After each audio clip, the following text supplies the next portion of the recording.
Welcome to all. आज हम हमारा नेक्स्ट टॉपिक करेंगे लीनियर अलजेब्रा का। आज हम जो टॉपिक करने जा रहे हैं उसमें हम डायरेक्ट सम और लीनियर सम को जो है वो कवर करेंगे। इससे पहले जो था हमने सारे सब स्पेसेस की थ्योरम्स कर ली थी। आज हम देखो डेफिनेशन है हमारे पास direct sum of subspaces. तो डेफिनेशन हमारे पास क्या है, देखो, a vector space V is said to be the direct sum of its subspaces W1 and W2 if every V belongs to capital V can be uniquely expressed as this। ठीक है, एक vector space है V, उसको हम direct sum बोलेंगे उसके दो सब स्पेसिस का, अगर V का हर एक एलिमेंट जो है वो यूनिक वे से एक्सप्रेस किया जा सके। V को हम कैसे लिख सके, W1 प्लस W2, और जो W1 है वो किसका एलिमेंट रहेगा, कैपिटल W1 का, एंड W2 जो है वो कैपिटल W2 का एलिमेंट रहेगा। तो डायरेक्ट सम के लिए हमें क्या करना पड़ेगा कि हम V वेक्टर स्पेस में से कोई भी एक एलिमेंट लेके चलेंगे V, उसको हम यूनिक वे से एक्सप्रेस कर पाएँ। ठीक है, तो उसे हम बोलते हैं direct sum. Direct sum of W1 and W2 can be written as this. Direct sum के लिए हम नोटेशन क्या देते हैं, V equal to W1 plus W2, और इस सम के ऊपर हम क्या कर देंगे, एक सर्कल लगा देंगे जो नोटेशन देगा कि हाँ इसको हम रिप्रेजेंट कर रहे हैं डायरेक्ट सम की फॉर्म से। बस डायरेक्ट सम में हमें ये ध्यान में रखना है कि V का हर एक एलिमेंट जो होगा वो एक यूनिक वे से रिप्रेजेंट होना चाहिए। ठीक है, अब जैसे इसी के हमने एग्जाम्पल सेट किए हैं। एग्जाम्पल में हमारे पास क्या है, फर्स्ट एग्जाम्पल था V3R, हमने कोई वेक्टर स्पेस लिया, दो इसके सब स्पेस डिफाइन किए, जिसमें W1 में जो टप्पल है वो किस टाइप का है, AB0 एंड AB रियल में से लिए हैं, W2 में है 00C और C जो है वो रियल का है। ये दो सब स्पेस ले लिए V3 के। अब हमने क्या किया, इस V3 में से एक एलिमेंट उठाया, जो एलिमेंट कैसा है, ABC, मतलब ये हमारे पास V का काम कर रहे हैं। एक एलिमेंट हमने V में से उठाया। अब इसको आपने क्या करना है, इन दोनों की सम की फॉर्म में लिखना है। ठीक है, तो ABC को हम कैसे लिख सकते हैं, W1 का एलिमेंट प्लस W2 का एलिमेंट। अब देखिए सम करेंगे तो हमारे पास यही एलिमेंट आएगा, इसका मतलब V3 को आपने क्या किया, इनके डायरेक्ट सम के फॉर्म में लिख दिया। अब लीनियर सम और डायरेक्ट सम में क्या फ़र्क था, लीनियर सम में हमने क्या किया था, सेम इसी टाइप की फॉर्म डिफाइन की थी। उसमें हमने यही बोला था कि फर्स्ट एलिमेंट जो होगा वो W1 का होगा एंड सेकेंड एलिमेंट जो होगा वो क्या होगा, W2 का। बस डायरेक्ट सम में हम क्या बोल रहे हैं कि V का जो भी आप एलिमेंट चूज़ करोगे वो क्या होगा, उसे हम एक यूनिक वे से एक्सप्रेस कर पाएंगे। ठीक है, अब नेक्स्ट जो एग्जांपल है वो इसी का रिमार्क दे रखा है, एक पॉइंट और दे रखा है। अब देखिए यहाँ पे हमने W1 और W2 को डिफाइन किया, अगेन वो सब स्पेस लिए V3 के। ठीक है, एक एलिमेंट हमने V लिया V3R में से। अब देखो फर्स्ट में हमने क्या किया, ABC को हमने क्या किया, इनकी फॉर्म से लिख दिया। ये W1 का एलिमेंट होगा, ये W2 का एलिमेंट होगा। ठीक है, जब हम इनको सॉल्व करेंगे तो हमारे पास अगेन यही फॉर्म बनेगी। ठीक है, अब इसी एलिमेंट को हम क्या कर रहे हैं, इस फॉर्म में भी लिख रहे हैं।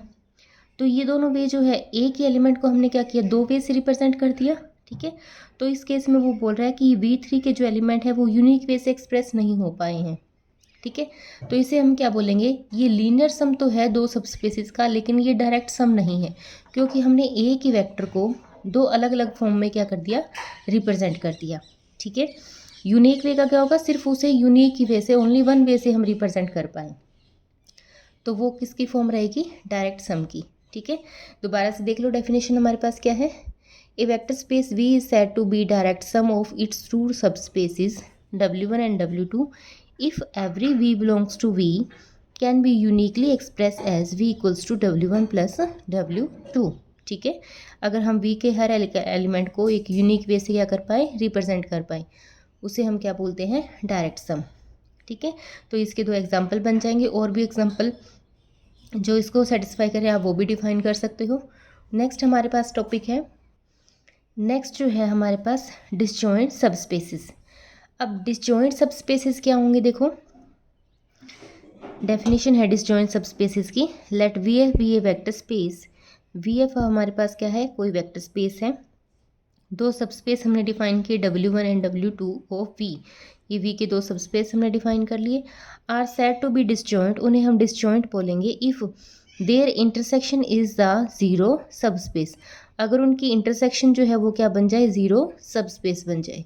तो डिसजॉइंट के लिए हमने क्या चेक करना है कि उनकी इंटरसेक्शन जो है सब स्पेसिस की वो क्या बने, एक ज़ीरो स्पेस बने। ठीक है, ये ज़ीरो स्पेस को रिप्रेजेंट कर रहे हैं। बी कोई वेक्टर स्पेस था, उसके दो सब स्पेस हमने डिफाइन किए, उनको हम डिसजॉइंट कब बोलेंगे, अगर उनकी इंटरसेक्शन जो है वो क्या बन जाए, एक ज़ीरो स्पेस बन जाए। अब इसी के ऊपर हमारे पास एक नेक्स्ट थ्योरम है, जो हमारे पास क्या है, मोस्ट इंपॉर्टेंट थ्योरम है। हाँ जी, तो देखिए नेक्स्ट हमारे पास थ्योरम क्या है। The necessary and sufficient condition for a vector space Vf to be a direct sum of its subspaces W1 and W2 are that first condition क्या होगा, V को हम लिख पाए W1 प्लस W2 की फॉर्म से, एंड सेकंड जो है वो उनकी इंटरसेक्शन जो है वो क्या रहे, ज़ीरो स्पेस रहे। ठीक है, नेसेसरी और सफिशिएंट क्या है वेक्टर किसी वेक्टर स्पेस की डायरेक्ट सम होने के लिए, कि फर्स्ट कंडीशन तो क्या है, V को हम W1 प्लस W2 की फॉर्म से लिख पाए, और सेकंड जो है उनकी इंटरसेक्शन क्या रहे, ज़ीरो स्पेस रहे। ठीक है, तो फर्स्ट हम क्या लेके चलेंगे, देखो the condition are necessary, necessary condition में हम क्या लेके चल रहे हैं। अब हमने V को डिफाइन किया, सबसे पहले हम V को हम क्या कर रहे हैं, डायरेक्ट सम की डेफिनेशन से लेके चल रहे हैं। ठीक है, V को हमने लिखा W1 plus W2 direct sum की फॉर्म में लिखा, एंड V को हमने क्या लिखा, by definition of direct sum. ये दोनों कंडीशन को हमने डिफाइन किया। ठीक है, अब हम सबसे पहले क्या करेंगे, उनकी इंटरसेक्शन को क्या करेंगे, प्रूव करेंगे कि वो क्या है, नॉन एम्प्टी है। तो हमने क्या किया, इफ़ पॉसिबल ज़ीरो वेक्टर जो है V जो है वो नॉट इक्वल टू ज़ीरो है, और V एलिमेंट किसका है, उनकी इंटरसेक्शन का है, W1 एंड W2 की इंटरसेक्शन में एलिमेंट है। अगर V जो है वो इंटरसेक्शन में है तो इसका मतलब V जो है हाँ तो W1 में होगा, एंड V जो है वो W2 में होगा, क्योंकि इंटरसेक्शन में हम कॉमन एलिमेंट लेके चलेंगे। ठीक है, सो अगर V हम कैपिटल V का ले लें, ठीक है, हमने क्या किया, इस वेक्टर स्पेस का एलिमेंट ले लिया V, एंड फ्रॉम टू से हम क्या बोल सकते हैं, इस इक्वेशन से इस V को हम कैसे लिख सकते हैं, इस फॉर्म में लिख सकते हैं W1 प्लस W2। तो W1 प्लस W2 के अकॉर्डिंग ज़ीरो जो होगा वो फर्स्ट एलिमेंट किसका रहेगा, W1 का, एंड सेकंड जो होगा वो W2 का। अगेन V को हम इस वे से भी रिप्रेजेंट कर सकते हैं। ठीक है, तो हमने यहाँ से देखा कि एक वेक्टर हमने किस में से उठाया, एक एलिमेंट हमने किस में से उठाया, इस V में से उठाया। ठीक है, और इस V को आपने क्या किया, दो डिफरेंट वे से रिप्रेजेंट कर दिया। ठीक है, which show that V can be express in at least to different ways. This is contradiction, यहाँ से कंट्राडिक्शन आ गई, क्योंकि डायरेक्ट सम होने के लिए क्या था कि इस V का जो एलिमेंट होगा उसे हम ओनली वन वे से रिप्रेजेंट कर पाएंगे, यूनिक वे से रिप्रेजेंट कर पाएंगे। ठीक है, इसका मतलब hence the only vector in common to both W1 and W2 is zero vector. इसका मतलब दोनों में W1 और W2 में जो कॉमन एलिमेंट होगा वो क्या रहेगा, ज़ीरो वेक्टर रहेगा। ठीक है, तो ये हम क्या लेके चले थे, कंडीशन को नेसेसरी प्रूव कर दिया, इंटरसेक्शन क्या प्रूव कर दी, ज़ीरो। डायरेक्ट सम लेके चले थे और इनकी इंटरसेक्शन को क्या प्रूव कर दिया, ज़ीरो। ठीक है, फिर सेकंड में हम लेके चले the condition are sufficient. Sufficient condition में हम क्या लेके चले हैं, देखो लेट हमने किया, V को हम क्या लिख रहे हैं, W1 प्लस W2, ये इक्वेशन थर्ड आ जाएगी, एंड उनकी इंटरसेक्शन जो है वो हमारे पास क्या है, ज़ीरो स्पेस। ठीक है, अब हम क्या प्रूव करेंगे, हम ये प्रूव करेंगे कि जो लीनियर सम होगा, जो हम वे इनको रिप्रेजेंट कर रहे हैं V का हर एक एलिमेंट, उसे हम यूनिक वे से रिप्रेजेंट कर पाए, हम ये प्रूव करना चाह रहे हैं। ठीक है, अब इसके फॉर्म को हम यूनिक वे से रिप्रेजेंट करने के लिए क्या करेंगे, कंट्राडिक्शन से प्रूव करेंगे कि अगर वो यूनिक वे से ना रिप्रेजेंट हो पाए तब हम क्या कैसी कंडीशन को फेस करेंगे। तो देखो हमारे पास क्या है, नाउ फ्रॉम थर्ड, जो हमने थर्ड कंडीशन लगाई है, इस each element V belongs to V can be expressed as sum of an element of W1 and W2। ठीक है, V जो एलिमेंट हम किस में से लेके चल रहे हैं, वेक्टर स्पेस में लेके चल रहे हैं, उसको हम एक्सप्रेस कर सकते हैं sum of the element of W1 and sum of the element of W2। ठीक है, W1 के एलिमेंट में और W2 के एलिमेंट के सम की फॉर्म में हम लिख सकते हैं। ठीक है, हम क्या करेंगे, now we shall show that this expression is unique. जो हम बोल रहे हैं कि V एलिमेंट किसका होगा, V एलिमेंट हम V में से लेके चल रहे हैं, और इसको जो हम W1 और W2 की सम में लिखना चाह रहे हैं वो वे क्या होगा, यूनिक होगा। ठीक है, हम ये प्रूव करना चाह रहे हैं। तो इसको प्रूव करने के लिए हम क्या करेंगे, देखो इफ़ पॉसिबल, अगर ऐसा हो, इस वी को जो हमने ये उठाया है वेक्टर स्पेस में से, इसको हम क्या करें, दो डिफरेंट वे से लिख दें। वी को हमने क्या किया, एक तो W1 प्लस W2 से लिख दिया, और फर्स्ट एलिमेंट कैपिटल W1 का रहेगा, सेकेंड W2 का, और इसी वी को हमने क्या किया, W1 dash plus W2 dash की फॉर्म में लिख दिया। ठीक है, अब देखो दोनों ही वी के रिजल्ट हैं, दोनों ही हमने क्या किए, इक्वल कर दिए। इस वी को हमने दो डिफरेंट वे से कर दिया, ठीक है, लिख दिया। और हम प्रूव करना चाहते हैं कि ये जो वे है, जो वी है, वो ओनली यूनिक वे से रिप्रेजेंट हो पाएगा। ठीक है, तो इसका मतलब जो आपने ये दो फॉर्म लिखी है उसमें हम क्या करेंगे, दोनों को इक्वल प्रूव कर देंगे, तभी हम वन वे प्रूव कर पाएंगे। ठीक है, तो यहाँ से हमने क्या किया, दोनों ही वी का रिजल्ट है तो दोनों ही रिजल्ट को इक्वल कर दिया। यहाँ से हमने W1 वाले को इकट्ठा किया। अब देखो, since W1 is a subspace, अब W1 हमें सबस्पेस गिवन है। ठीक है, और W1 और W1 डैश जो है वो W1 के ही एलिमेंट होंगे। ठीक है, तो उनका डिफरेंस भी किस में जाएगा, W1 में जाएगा।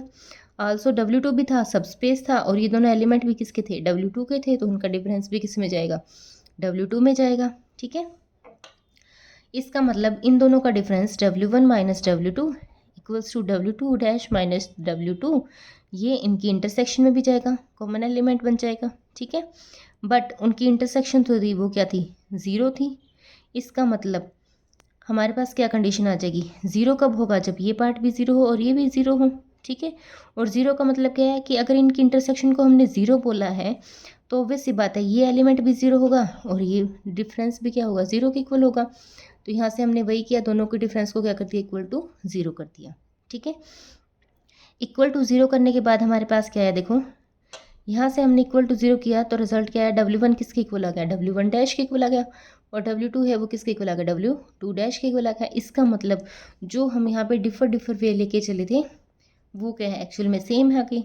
इसका मतलब वी का हर एक एलिमेंट जो है, for each V is can be express as a unique way, and hence V is direct sum of W1 and W2। तो वी को हमने यहाँ पे डायरेक्ट सम प्रूव कर दिया। लीनियर सम लेके चले थे, उनकी इंटरसेक्शन को हमने ज़ीरो स्पेस बोला था, और यहाँ पे हमने क्या बोल दिया कि वी जो है वो W1 और W2 के डायरेक्ट सम की फॉर्म में लिखा गया है। ठीक है, तो ये थ्योरम बिल्कुल ईजी है, कोई पॉइंट ना समझ में पूछ लेंगे। अब हम करेंगे इसके एग्जाम्पल्स। अब हमारे पास एग्जाम्पल देखो इसी से रिलेटेड क्या है, let W1 and W2 be the subspaces of R3 given by W1 को हमने डिफाइन किया x, y, 3x, और x और y जो हैं वो क्या होंगे, रियल से लिए जाएंगे। इसी टाइप से हमने W2 को डिफाइन किया, W2 जो है वो हमारे पास क्या है, x, 2x, z, और x और z जो होंगे वो क्या होंगे, रियल के होंगे। ठीक है, हमने उनकी इंटरसेक्शन फाइंड आउट करनी है, फाइंड W1 इंटरसेक्शन W2। ठीक है, इंटरसेक्शन W1 एंड W2 आपने फाइंड आउट करनी है। तो इसका सॉल्यूशन देखो हम कैसे करेंगे। इसके सॉल्यूशन के लिए देखो क्या है, अब W1 भी हमें डिफाइन कर दिया, W2 भी डिफाइन कर दिया, तो हम पहले क्या करेंगे, उनकी इंटरसेक्शन को आपने डिफाइन करना है। ठीक है, इंटरसेक्शन को हमने फाइंड आउट करना है कि इंटरसेक्शन क्या होगी। तो हम सपोज करेंगे, सपोज एक एलिमेंट लिया हमने x, y, z इसी फॉर्म का, जो हमने इसकी इंटरसेक्शन में से ले लिया, W1 इंटरसेक्शन W2। ठीक है, अब ये इंटरसेक्शन में तो ऑब्वियसली बात है ये कॉमन एलिमेंट होगा, तो यहाँ से क्या रिजल्ट अप्लाई होगा कि ये एलिमेंट जो है x, y, z, या तो ये हम W1 का एलिमेंट बोलेंगे। ठीक है, एंड यही element x, y, z W2 में भी बिलोंग हो सकता है। ठीक है, तो हमने क्या किया, अगर हम इसे W1 का बोल रहे हैं कि x, y, z जो है अगर वो W1 का एलिमेंट है, तो W1 में तो हमें डिफाइन कर ही रखा है रिजल्ट, कैसे कैसे एलिमेंट है। W1 में हमारे पास एलिमेंट कैसे थे, W1 के एलिमेंट थे x, y and 3x type के थे। ठीक है। इसका मतलब देखो, अगर हम यहाँ से इसे कंपेयर करें तो x एक्सिस के इक्वल है, y के इक्वल है।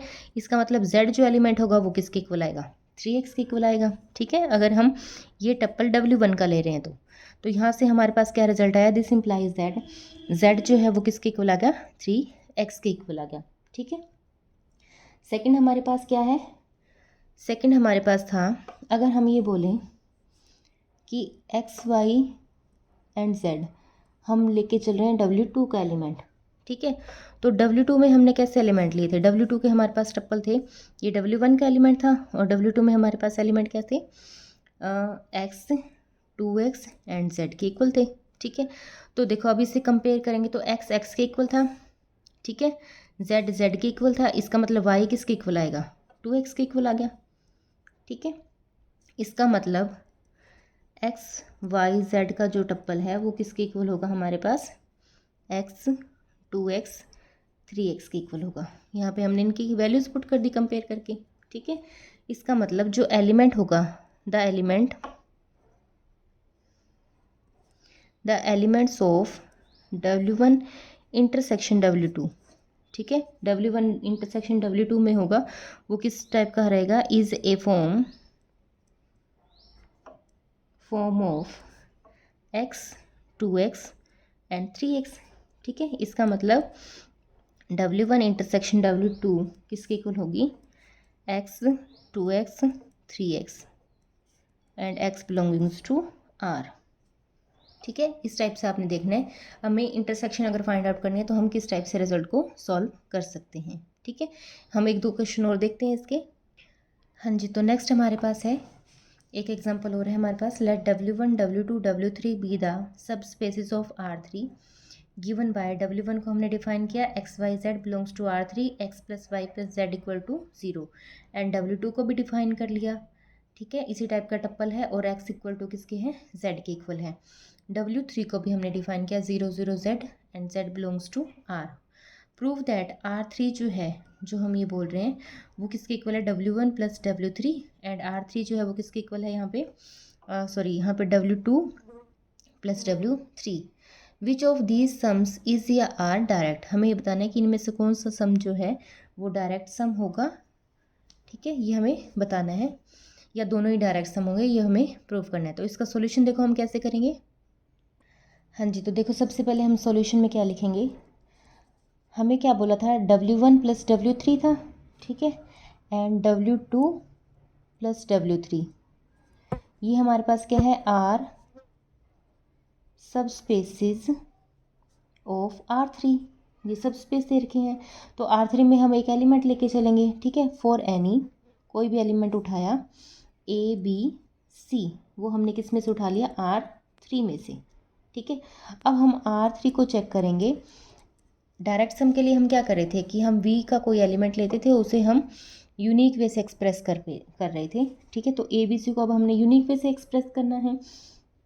और सबसे पहले हम क्या करेंगे, अगर हमें बोला है इस फॉर्म का तो हम W1 और W3 को कंसीडर करेंगे। ठीक है, तो सबसे पहले देखो अगर हमें लिखना है तो x y z, हमें W1 के अकॉर्डिंग क्या रिजल्ट था, x plus y plus z था, तो उसे हम कैसे लिखेंगे कंपेयर करने के लिए।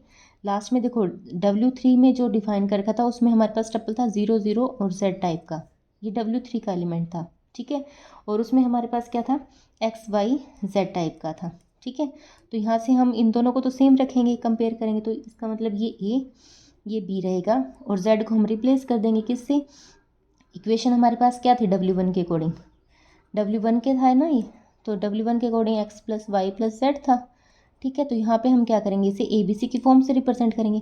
अब हमें इसे Z की वैल्यू निकालनी है, तो इसको हम शिफ्ट कर देंगे। ठीक है, इसको हम शिफ्ट करेंगे तो Z का रिजल्ट क्या आएगा, -x माइनस वाई की फॉर्म में आएगा, तो वो हम यहाँ पे Z के प्लेस पे in terms of A and B put कर देंगे। ठीक है, तो यहाँ पे क्या रिजल्ट आएगा, -a माइनस b। ठीक है, प्लस फिर हम क्या करेंगे, W3 के अकॉर्डिंग चेक करेंगे। W3 के अकॉर्डिंग हम चेक करें तो देखो हमारे पास रिजल्ट क्या है, ये दोनों रिजल्ट 0 हैं, तो W3 का एलिमेंट ऐसे ही है जिसकी पोजीशन क्या है, फर्स्ट दो पोजीशन 0 है, और थर्ड पे हमारे पास क्या आ जाएगा, A plus B plus C, मतलब कि इसमें हम ABC पुट कर देंगे। ठीक है, तो अब ये एलिमेंट जो था देखो, ये हम क्या बोलते हैं कि ये जो एलिमेंट है ये किसका एलिमेंट बन गया, W1 टाइप का बन गया और ये W3 का। ठीक है, तो इसका मतलब ये ओवरऑल W1 प्लस W3 को बिलोंग कर गया। ठीक है, यहाँ से नेक्स्ट हमारे पास है, इसका मतलब R3 जो था वो हमने क्या किया, W1 प्लस W3 की फॉर्म में लिख दिया। ठीक है, आल्सो नेक्स्ट हम देखेंगे W1 इंटरसेक्शन W3 हम डिफाइन कर रहे हैं तो वो कैसा आएगा, देखो x y z belongs to R3 such that x plus y plus z हमारे पास क्या था, 0 था। ठीक है, एंड थर्ड कंडीशन के अकॉर्डिंग जो W3 की थी उसमें क्या था, x equal to y equal to 0 था। ठीक है, तो यहाँ से हमारे पास कॉमन तो कुछ भी नहीं आएगा, कॉमन होने के लिए तो हमारे पास क्या आना चाहिए था, यही एक एलिमेंट बनेगा कॉमन होने के लिए तो। ठीक है, देखो जब हम x और y को यहाँ पे 0 पुट कर देंगे तो ऑब्वियस सी बात है z ऑटोमेटिकली क्या आ जाएगा, 0 आ जाएगा। इसका मतलब R3 को हमने क्या किया, W1 प्लस W3 की डायरेक्ट सम की फॉर्म में लिख दिया। एक तो हमने उसे लीनियर सम में चेक कर लिया, सेकंड कंडीशन डायरेक्ट सम की क्या थी कि उनकी इंटरसेक्शन क्या होगी, 0 स्पेस, तो ये दोनों कंडीशन चेक कर ली। ठीक है, सिमिलरली हम क्या करेंगे, एक एलिमेंट और लेंगे इसी टाइप से, अब उसे हम सेकंड फॉर्म के अकॉर्डिंग लिखेंगे, बिलोंग्स टू R3। ठीक है, तो हमने क्या किया, A प्लस बी प्लस सी को कैसे लिखा, अब हम इसे लिखना चाह रहे हैं W2 प्लस W3 की फॉर्म से। तो W2 में हमारे पास कैसे एलिमेंट थे, इस टाइप का टप्पल था जिसमें हमारे पास x y z such that x equal to क्या था, जेड के इक्वल था, तो हम वैसे चेक करेंगे। ठीक है, तो इसमें क्या करेंगे, एक्स और जेड को इक्वल कर देंगे, मतलब कि ए, ठीक है, बी एज इट इज़, और थर्ड पोजीशन पे अगेन ए आ जाएगा क्योंकि यहाँ पे एक्स किसके इक्वल है, जेड के इक्वल है।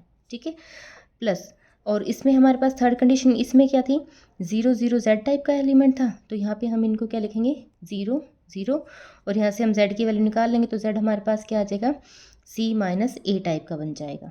ठीक है, ये फॉर्म बनेगी, इसका मतलब ये एलिमेंट W2 प्लस W3 का होगा। तो R3 में हम क्या बोल सकते हैं, R3 जो है वो हमारे पास किस टाइप का आ गया, W2 प्लस W3। ठीक है, यहाँ से हमने सिर्फ कंपेयर करके देखा है कि एलिमेंट हमारे किस टाइप के आ रहे हैं, बस वही रिजल्ट हमने पुट कर दिया। यहाँ से हमने C को देख लिया, C का रिजल्ट हमारे पास क्या आ रहा है। ठीक है, तो ये हमने इस टाइप से सॉल्व किया इसे। अब हमने इनकी इंटरसेक्शन देखनी है, W2 इंटरसेक्शन W3, तो वो हम कैसे देखेंगे, देखो x y z belongs to R3 such that x किसके इक्वल था, जेड के इक्वल था। ठीक है, and x equal to y equal to 0, ये थर्ड कंडीशन के अकॉर्डिंग था, W3 की कंडीशन यही थी। तो अब देखो यहाँ पे x और y दोनों 0 है, तो x की वैल्यू यहाँ पे पुट कर देंगे तो z भी हमारे पास क्या आ जाएगा, 0 आ जाएगा। ठीक है, इसका मतलब इनकी इंटरसेक्शन जो थी वो हमारे पास क्या बन जाएगी, एक 0 स्पेस बन जाएगी। ठीक है, तो R3 को हमने कैसे लिख दिया, W2 प्लस W3, और इस पर डायरेक्ट सम का कंडीशन अप्लाई कर दी। तो डायरेक्ट सम के लिए हमने दोनों कंडीशन चेक कर ली कि हमने 1 बाय 1 क्या किया, R3 से कोई एलिमेंट लिया, उससे पहले हमने डायरेक्ट सम के लिए लीनियर सम की फॉर्म में लिखा, लीनियर सम के बाद हमने इन दोनों के लिए क्या किया, उनकी इंटरसेक्शन को चेक किया। ठीक है, तो ऑब्वियस सी बात है ये दोनों स्पेस जो हैं, ठीक है, hence the subspaces, hence W1 plus W3 and W2 plus W3 are both direct sum. ठीक है, ये दोनों ही क्या हैं, इसके डायरेक्ट सम्स हैं। ठीक है, तो हमने क्या क्या कंडीशन चेक की है, देखो दोबारा से बता देती हूँ, हमारे पास दो सब स्पेस डिफाइन किए थे R3 के, इस टाइप के थे रखे थे, हमें इन दोनों को चेक करना था या एक को बताना था कि इनमें से कौन सा डायरेक्ट सम है। डायरेक्ट सम के लिए हमारे पास कंडीशन वही रहेगी कि सबसे पहले तो हम उसे क्या करेंगे कि वेक्टर स्पेस का हम कोई भी एलिमेंट लेके चलेंगे, उसे हम बाकी दोनों सब स्पेसिस के एलिमेंट्स के लीनियर सम में लिखेंगे। ठीक है, सेकंड कंडीशन क्या थी, डायरेक्ट सम होने के लिए, और उन दोनों सब स्पेसिस की इंटरसेक्शन को 0 चेक करेंगे। अगर वो 0 स्पेस बन जाता है तब तो हमारे पास वो डायरेक्ट सम बनेगा, अदरवाइज वो डायरेक्ट सम नहीं बनेगा। तो इसके लिए देखो सबसे पहले हमने यही किया, ये दोनों सब स्पेस दे रखे थे R3 के, तो R3 का हमने कोई जनरल एलिमेंट लिया, इस जनरल एलिमेंट को हम क्या बोल रहे हैं, ABC बोल रहे हैं, जो R3 में है। ठीक है, अब पहले हम W1 प्लस W3 के अकॉर्डिंग इसे चेक करेंगे। तो W1 प्लस W3 के अकॉर्डिंग चेक किया, जैसे जैसे हमें सब स्पेस डिफाइन किए थे वैसे वैसे हमने क्या किया, इसको चेक किया। ठीक है, तो W1 के अकॉर्डिंग हमारे पास कंडीशन यही थी, W1 के अकॉर्डिंग हमारे पास ये कंडीशन थी, एंड W3 के अकॉर्डिंग हमारे पास ये कंडीशन थी। अब एलिमेंट ही हमने ABC फॉर्म का लिया है, तो आपने यहाँ क्या किया, XYZ के प्लेस पे ABC की फॉर्म को पुट कर दिया। ठीक है, तो ये पूरे का पूरा जो रिजल्ट है वो किसको रिप्रेजेंट कर रहा है, W1 प्लस W3। ये W1 का एलिमेंट हो गया, ये W3 का, क्योंकि W1 में हमारे पास पोजीशन कुछ ऐसी बन रही थी। ठीक है, एंड W3 में भी हमारे पास पोजीशन ऐसी ही थी। ठीक है, तो ये R3 जो है वो उनको हम R3 का जो एलिमेंट हमने लिया था उसको हमने इनके लीनियर सम में रिप्रेजेंट किया। फिर सेकंड हमने क्या किया, अब इन दोनों की इंटरसेक्शन भी चेक कर लेंगे। इंटरसेक्शन के लिए हमें ये चीज़ डिफाइन कर रखी थी। अब थर्ड कंडीशन के according x equal to y equal to 0 दे ही रखा था, इसका मतलब हम अगर यहाँ पे एक्स वाई को 0 पुट करते तो z भी क्या होगा, 0 होगा। ठीक है, तो ये हमारे पास क्या बन जाएगा, 0 स्पेस। तो फर्स्ट को हमने डायरेक्ट सम लिख दिया। इसी टाइप से हमने सेकंड को देखा, सेकंड में भी हमने ये किया। अब हमें W2 प्लस W3 के एलिमेंट को देखना था। अब W2 में हमें डिफाइन कर रखा था कि x किसके इक्वल है, z के इक्वल है। इसका मतलब फर्स्ट और थर्ड पोजीशन जो एलिमेंट की है वो क्या रहेगी, इक्वल। सेकंड को हमने b पुट कर दिया। ठीक है, थर्ड के अकॉर्डिंग जो था W3 में क्या कंडीशन थी, 0 0 z टाइप का था, तो पहले दोनों पोजीशन पे हमने 0 लिखा एंड c माइनस a। अब देखो ये वेक्टर जो है वो हम जब इनका एडिशन करेंगे तो लेफ्ट हैंड साइड पे जो वेक्टर पड़ा है वही राइट हैंड साइड पे हमारे पास एलिमेंट बनेगा। ठीक है, तो R3 का जो एलिमेंट है वो हमने W2 प्लस W3 के लीनियर सम में लिख दिया। अब इन दोनों एलिमेंट की हमने क्या करनी है, इंटरसेक्शन चेक करनी है। सेम वही प्रोसेस, इंटरसेक्शन चेक कर लो। x इक्वल टू जेड के इक्वल था और एक्स वाई को हमने 0 लेना था थर्ड कंडीशन के अकॉर्डिंग। ठीक है, W3 की जो कंडीशन थी, अगर ये दोनों 0 है तो x की वैल्यू यहाँ पे पुट कर दो तो z भी हमारे पास क्या आ जाएगा, 0। तो इनकी इंटरसेक्शन जो है वो क्या प्रूव होगी, 0 स्पेस प्रूव होगी। ठीक है, तो ये दोनों ही हमारे पास क्या बन जाएंगे, डायरेक्ट सम। ठीक है, तो आज के टॉपिक में हमने क्या किया, एक तो हमने आज के टॉपिक में क्या किया था, सबसे पहले हमने डिफाइन किया था कि डायरेक्ट सम क्या है। डायरेक्ट सम होने के लिए हमने ये किया था कि वेक्टर स्पेस का कोई भी हम एलिमेंट लेंगे तो उसे उसके सब स्पेसिस के हमने लीनियर सम में लिखना था, और वो जो वे होगा वो यूनिक होगा। ठीक है, अगर हम उसे यूनिक वे से रिप्रेजेंट कर पा रहे हैं इसका मतलब वो डायरेक्ट सम को रिप्रेजेंट कर रहा है दो सब स्पेस का। उसके बाद हमने डिसजॉइंट के लिए चेक किया था, डिसजॉइंट सब स्पेसिस कौन से होंगे, दो ऐसे सब स्पेस होंगे वी के जिनकी इंटरसेक्शन जो है वो क्या बन जाए, 0 स्पेस बन जाए। ठीक है, उसके बाद हमारे पास एक थ्योरम आ रही थी, necessary and sufficient condition disjoint होने के लिए हमारे पास क्या थी कि वी को पहले तो हम लीनियर सम की फॉर्म में लिख पाएँ दो सब स्पेसिस की, और सेकंड कंडीशन हमारे पास क्या थी, उनकी इंटरसेक्शन क्या बन जाए, 0 स्पेस बन जाए। ठीक है, तो आज के टॉपिक हमने इतना, ये फर्स्ट जो हमारा टॉपिक था वो पूरा कवर कर लिया है। इसी के साथ हमारा फर्स्ट चैप्टर कंप्लीट होता है। नेक्स्ट हम करेंगे हमारा next chapter second, basis and dimension. अगर आज के टॉपिक में कोई भी पॉइंट ना समझ में आया तो आप पूछ सकते हैं क्लास में। Thank you.